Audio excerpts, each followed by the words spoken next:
Hello, my people. Good evening, good morning, and good afternoon, depending on where you are hearing us from. We are here again, and this one, I truly want you to go through it, you will watch it from beginning to the end. You hear Mike Ozekhome. In that program, they said it's a handshake across Nigeria, organized by Nzuko Umona. Hey, there is wisdom. There's wisdom. This guy has wisdom, and Nigerian government should be covering their face, in shame for not being able to, confront Nnamdi Kanu in court. That's why you are hearing all this postponement, adjournment, and all that. So all Igbos are here in this program, dignitaries, and this guy educated all of them. I know most of them will sit up from here. Let me leave the video because it's a long one, maybe like 30 minutes video. Let's go there. Thank you. Things that Nigeria has failed or is a failing nation, and that the present contraption we have is old, decrepit, and not working. So we want to make it new. That is the meaning. And Nzuko Umuna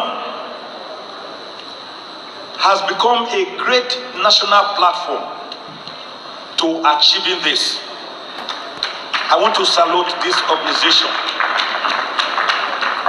I'm particularly enthused with your goals.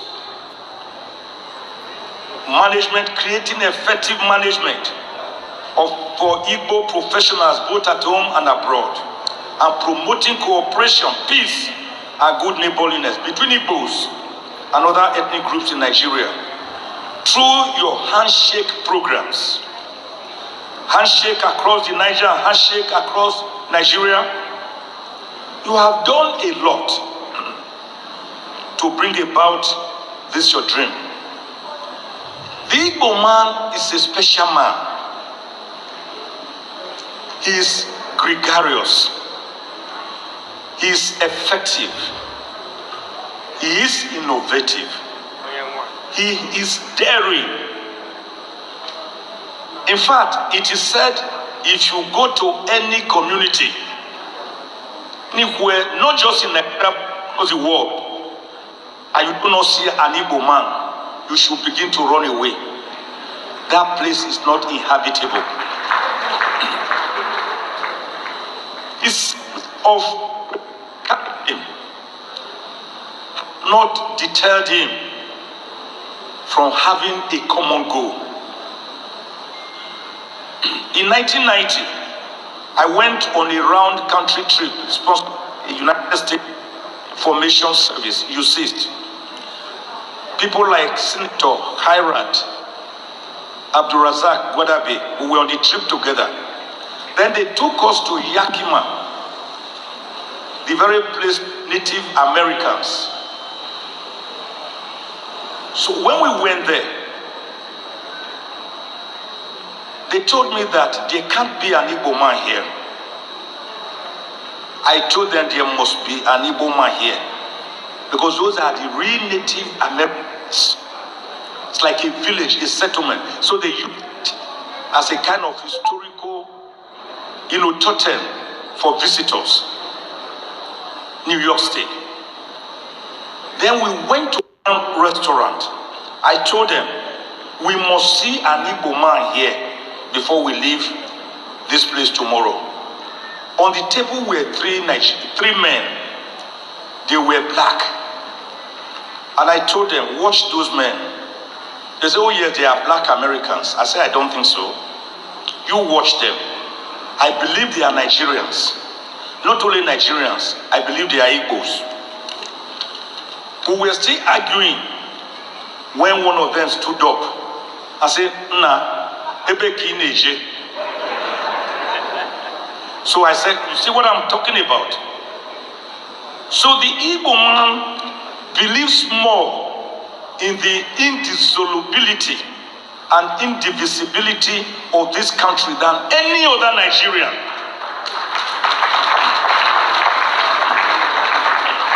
That is why he finds home everywhere he goes to. Go to the Sabon Gari areas of the entire northern part of Nigeria. I have a friend who speaks Igbo, Hausa, Yoruba, Efik, Ibibio, Urobo, English, about 6 to 7 languages. Because that is a melting point for them all. So I see this topic, therefore, as a bridge which is a source, or which is the process of creating, building, which is the process of creating or developing something. The bridge is something that makes it to connect to others, and bridge building, which are activities intended to make relations between two groups or more groups friendlier. This country, we must be careful in talking about its indissolubility and indivisibility. Its coming together itself was almost like an historical mistake. It was on the 8th of January 1897 when one young lady called Miss Flora Louisa Shaw gave the name Nigeria to her. A British journalist, Niger area, the area around that River Niger. Don't forget that Western powers tried to write history for us by telling us that Mungo Park discovered the River Niger at New Busa, Kainji. Whereas when he came there, he met the natives drinking the water and taking their bath there. Yet he discovered it. That young lady wrote that article on the 8th of January 1897. And she was later to marry the man called Lord Lugard, Lord Frederick Lugard, the man who amalgamated Lagos colony, the southern and northern protectorates, to found what you call Nigeria today on the 1st of January 1914. Since then, Nigeria has been yearning for nationhood. How many of us know that Nigeria was first owned and ruled by a company called Royal Niger Company between 1886 and 1890? And that this company now sold Nigeria to the British government for £865,000. That's about 735 naira was what your account was sold by the Royal Niger Company to the British government. Before then, Mr. Chairman, sir, I didn't forget Professor Nebo, the incoming president, very cerebral professor we have. Before then, we had city-states, people who were already independent. We had the Oyo Empire, the Karne Bonu Empire, we had the Ife civilization, we had the Benin Empire. Remember the role of the great Oba Ovoramino Baise, who beat the British with bare knuckles in 1897, which led to the British Benin punitive expedition. We had great figures: Nana of Ichekiri, King Jaja of Opobo, Moremi, the Hausa city-states, the Igbo city-states, before Lord Lugard amalgamated us. But without looking into our peculiar nuances. So when Dr. Nnamdi Kanu in 1952 told Tafawa Ahmadu Bello, the Sedona of Sokoto, in trying to see how we can cement Nigeria together, I will have him written a book about Nigeria not being one because we don't have a single country like you have the British and the Welsh and the Irish in this path to Nigeria freedom. Zik told Ahmadu Bello, let us forget our differences. Ahmadu Bello gave a very poignant and true answer. He said, no, Zik, we cannot forget our differences. You are Igbo, you are a Christian, and you are an Easterner. I am Fulani, I am a Muslim, and I'm a Northerner. We should recognize our differences and then see how we can understand ourselves. That was a beautiful reply. But all of them were worried about the fact that Nigeria was not one country, which I still dare say till today remains the situation. When the first military coup took place in this country, I'm sorry, before I give solutions, I normally like to give background because it is the problem we have. And Peter the Rock will agree with me. Most of the problems we have is that they had even removed history from our syllabus. So we do not know where we are coming from.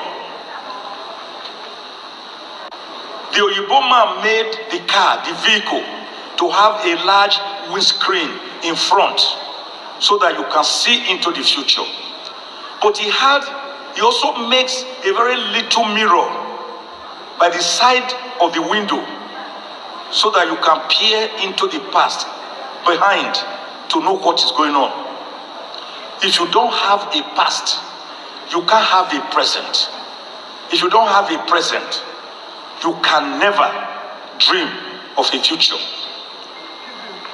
So that is why when I speak, many a time, I peer a little into the past so as to see how and why we missed it. On the 15th of January, 1966, a military coup was played out in Nigeria, and it was led by Major Kaduna Chukwuma Nzogo. Many historical revisionists have since turned around this story. And I've always asked the question, what has the Igbo man done to deserve being profiled and being typified and being regarded as a dot in the cycle? The Igbo man is not a dot in the cycle. Indeed, he is the link that binds the other 373 ethnic groups in Nigeria, going by the 374 given by Professor Onigu Otite. He is the link. He's the erudite, he's the gum. So he's not a dot in a cycle. He's actually the binding force in this country. Because historical revisionists have tried to always call that coup an Igbo coup. It is a lie from the pit of hell. And as a student of history, I dare not say I'm an historian, though I've written up to 5 books on history, because there are historical professors of history. The truth is that of the people who played out the military coup, the Igbos were not the only one. Led by Major Kaduna Nzogo Chukwuma from Okpanam near Asaba in Delta State. The people mistake the fact that the following were also leaders of the coup to say it was an Igbo coup. Who were the others? The others were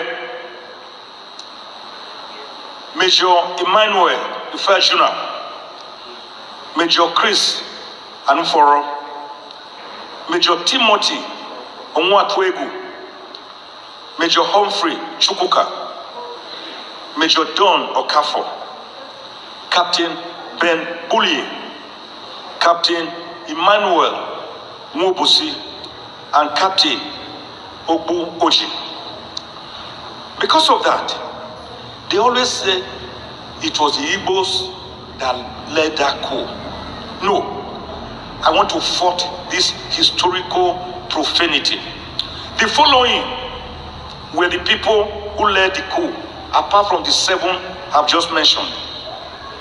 Major Adewale Ademoyegun, Yoruba. He wrote the book.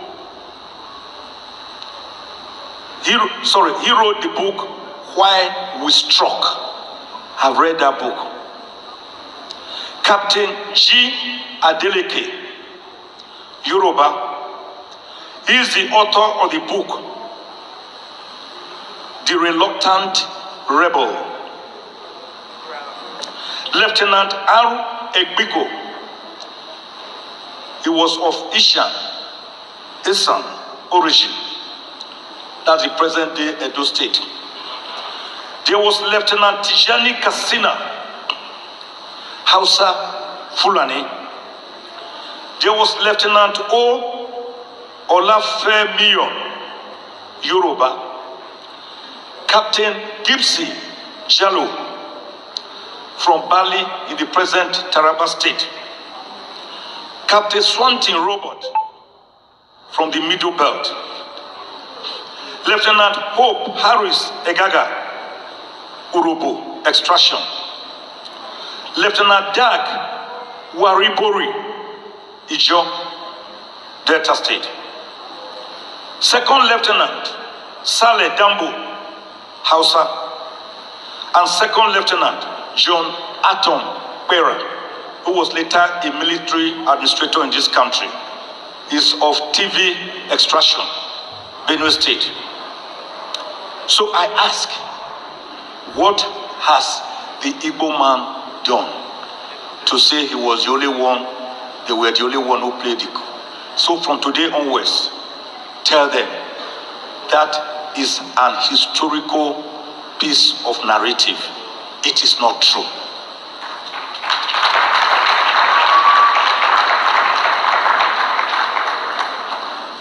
When, after the counter coup and Agui Ronsi, the only Igbo man who had been president of this country, military head of state, between January 1966 and July 1966, that's the only one. The nearest was Dr. Alex Ekweme, who was vice president to Alhaji Aliyu Shehu Usman Shagari. Go on, there was this program, what some people have called, some historians have labeled a genocidal attack on the Igbos. And the Igbos cried to Jukungemegbe, give us guns. Let us fight and defend ourselves. We could have had probably a country without a war if wise counsel had prevailed. But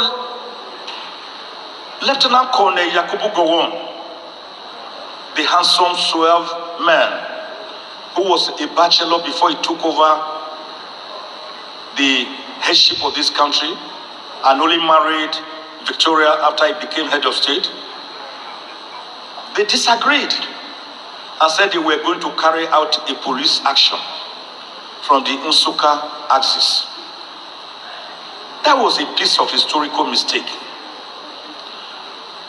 That mistake was to turn into a 3-year bloody civil war that took the lives, some people say, of over 3 million Biafrans. And that was after the failure of the Aburi accord when General Ankara had hosted Gowon and Ojukwu in Ghana to find a way as to how to avoid war. By January 15, 1970, the Biafrans decided to surrender to the Nigerian side through General Philip F. Young, who surrendered to General Olusegun Obasanjo, the man who had taken over control of the 3rd Marine Commando from Adekunle, Benjamin Adekunle. Then the 3 R's were promulgated. 3 R's: reconstruction, rehabilitation, and reconciliation. I've always asked the question, because driving here, if you drive to Enugu State from Onitsha, passing through Oba, Orefite, Okija, Ihiala, Uli, Mbidi, Awomama, Owerri, you will see more roadblocks that you can find in the northern part of Nigeria, where Boko Haram and armed banditry reign supreme. So I find these people more in a state of mental and physical siege. So again, I ask the question, what has the Igbo man done? Have they reconciled one of the 3 R's? Have they been rehabilitated? One of the 3 R's. Have they been reconstructed? One of the 3 R's. I do not know. I do not know whether you know.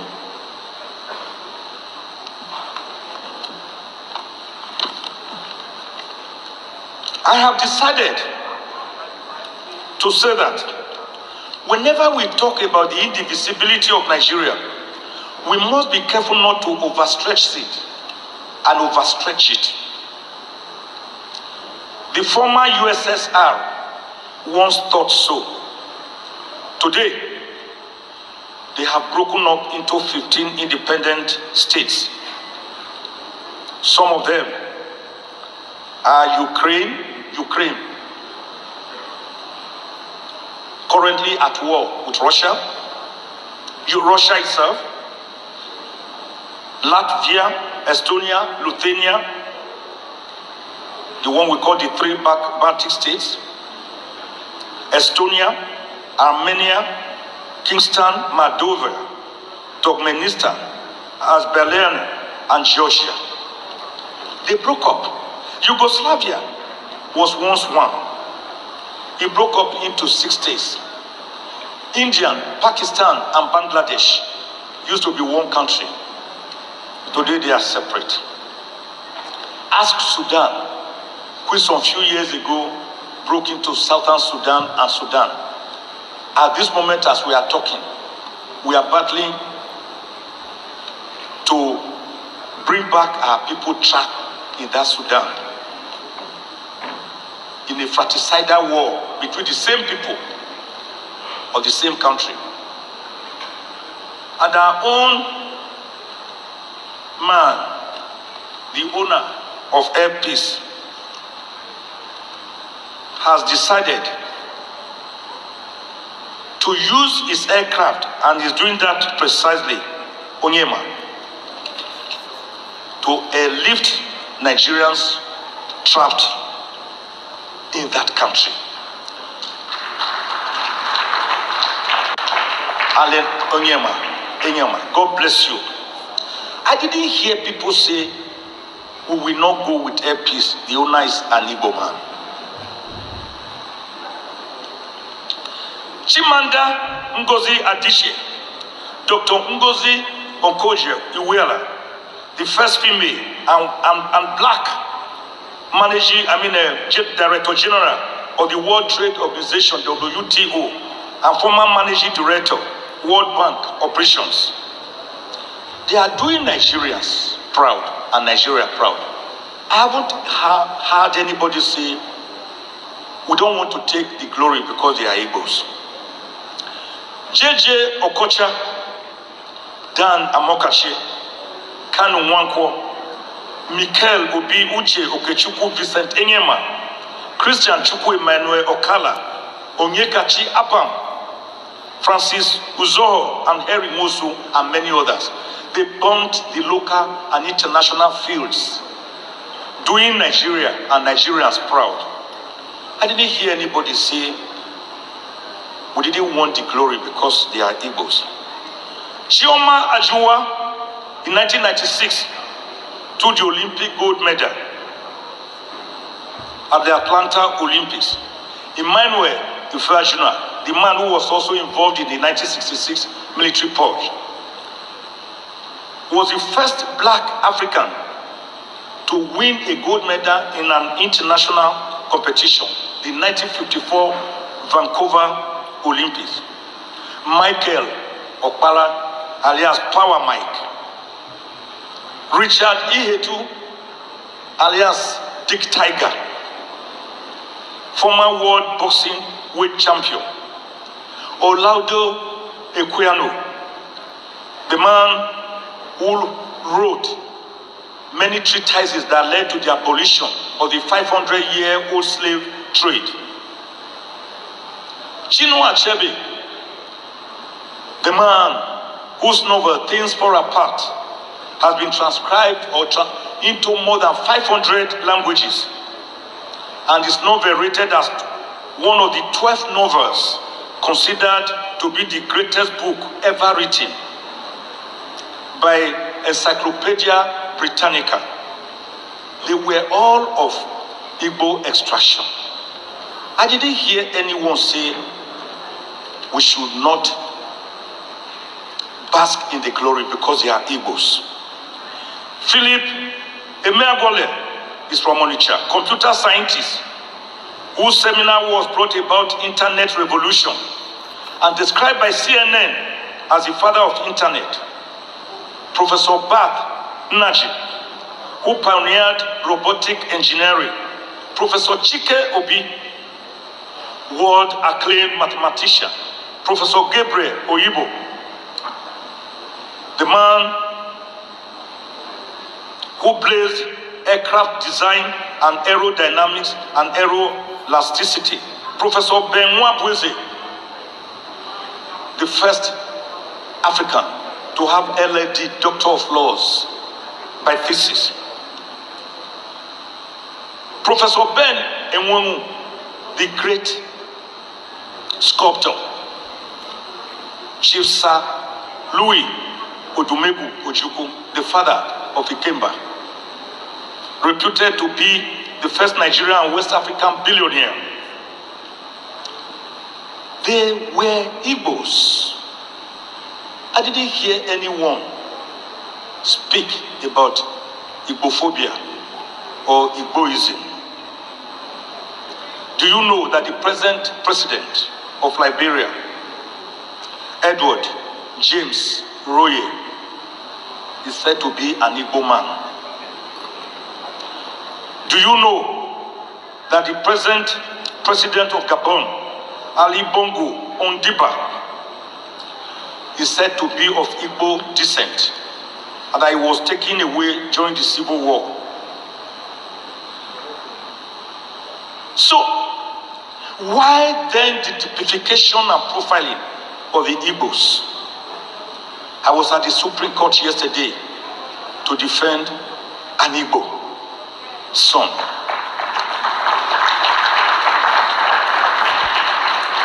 Nnamdi Kanu, yes, he founded IPO, Indigenous People of Biafra, in 2012. His goals, if you read the Constitution, are clear: to give respect to the Igbos, to put them in a respectable position. Then if you don't want to respect us or give us then let us separate peacefully. That's all. IPOP, we saw them, beret wearing, whistle blowing, marching on the streets. They were not violent. I saw them. I followed their tracks. Then, it took Operation Python by the Nigerian Army between 14th and 17th of September 2017 to descend on his home ancestral home at Afara Ibeku, Afara Uku Ibeku, and Umuahi at the state. They almost killed him. He escaped by the teeth. He was then enjoying bail, but unprovoked, he was to be killed. He escaped. His first port of call was Israel, and he quickly reported and swore to an affidavit before he went to London. The federal government said he jumped bail. No, sirs, no, ma'am. Nnamdi Kanu did not jump bail. He escaped to save his life. He would have been killed.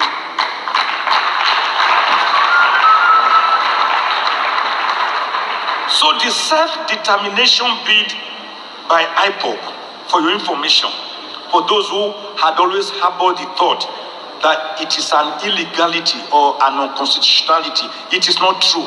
Self-determination is recognized by Article 20 of the Universal Declaration of Human Rights, 1948.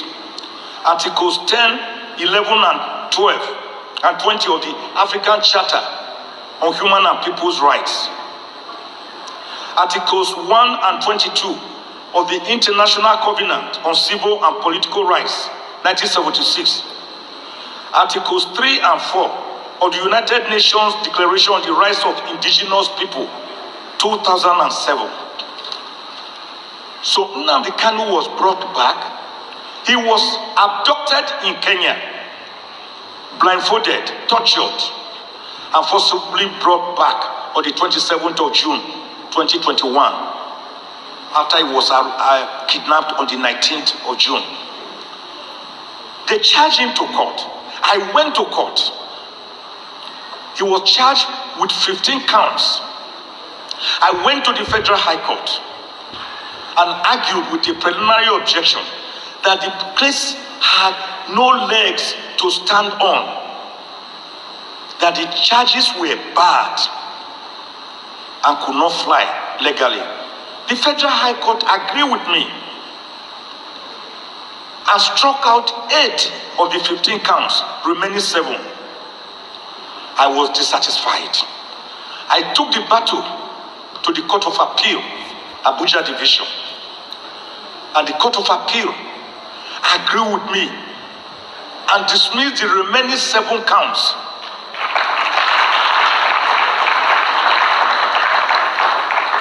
Wait for it. Wait for it. The Court of Appeal made a pronouncement. Said Nnamdi Kanu should be released and should never again be detained and should never again be prosecuted on the same charges over which he was kidnapped and forcibly renditioned back to Nigeria. A whole federal government, rather than protect your citizens, your individual citizens, their fundamental rights, which America will do.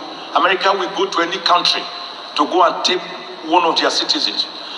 The whole federal government filed a motion on notice to stay execution, which was granted by the State Court of Appeal. The federal government was staying execution of the liberty of its own citizen.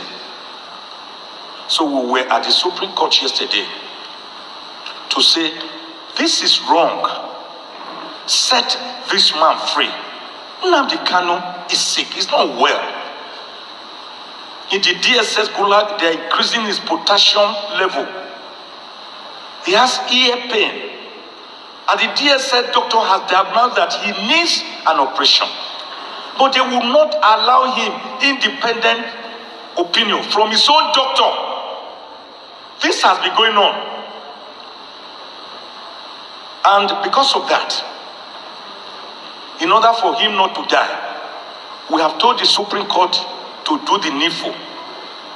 The case has been adjourned to the 11th of May. But here is calling on President Buhari, please, sir, on my bended knees, you can order the release of Nnamdi Kanu today. You can do it through the Attorney General of the Federation, who has the powers to enter a nolle prosequi, discontinuance of the cases. After all, there's even no case now. It's just being held illegally. Let him go. Let my people go. You don't have to wait for the Supreme Court decision. You don't have to wait to go on May 29. Let Nnamdi Kanu go. So what do we do to bring about this handshake so as not to take too much of your time? Because there are other activities. We should get it right. First, leadership. Like the Asian tigers. Because Professor Chino Achebe told us in his epic, The Trouble with Nigeria. He said the trouble with Nigeria is simply and squarely a failure of leadership. The Nigerian problem is the unwillingness or inability of its leaders to rise to the responsibility, to the challenge of personal example, which are the hallmark of true leadership. I want to add the problem of followership, complex ethno-religious composition that divide us, high power, distance culture, corruption, which is on steroids, weak institutions, and the fact that we have a state captured by elite buccaneers of power. We do not practice democracy, I have said. A beautiful concept defined on the 19th of November, 1863, by American President Abraham Lincoln. We don't. As government of the people, for the people, and by the people. I have coined and have added to our political lexicons what we practice. Many crazes that we practice, all of them devoid of democracy. We practice electionocracy, 4-year interval rituals by which we go and select or so-called elect our leaders. We practice judocracy, a government where the politicians fight. In fact, the Nigerian courts are the busiest in the world on election petitions. The politicians mess up our democracy, they fight, they go to the court, and the court incubates midwives and give birth to your governor for you or to your president. We practice executocracy, a system of government where the executive is so powerful and so despotic and autocratic that it behaves more like Louis XIV of France, that will stand in front of Parliament imperiously in 1655 to declare l'état, c'est moi, I am the state. We practice legislatocracy, a system which has been exemplified by the 9th National Assembly of yes, yes, yes, Mr. President, like the Agama lizard. Every bill, every request, yes, sir, Mr. President. And when a person comes to be screened for an important national position, say, oh, we know you, Michael Ozekhome. We don't need to screen you. Take a bow. I call them Mr. Take a Bow National Assembly. That's what we also practice, legislatocracy. So I put here some of the things we should do to have this handshake, not just across the Niger, but also across the Benue, imitating the Asian tigers, investment in skills, advancement in technology, engagement of specialized agencies, establishment of pilot projects, involvement of international agencies, adaptation of foreign imported technology, massive investment in infrastructure, manufacturing, proper and prudent management of our natural resources, disciplined, relatively cheap, educated and skilled workforce, targeting high literacy level, formulating and implementing deliberate government policies, strengthening the developments of agriculture, encouraging industrial development, human capital development, developing small and medium-scale enterprises, maintenance of political, social, as well as macro economic stability, creating a sound financial system,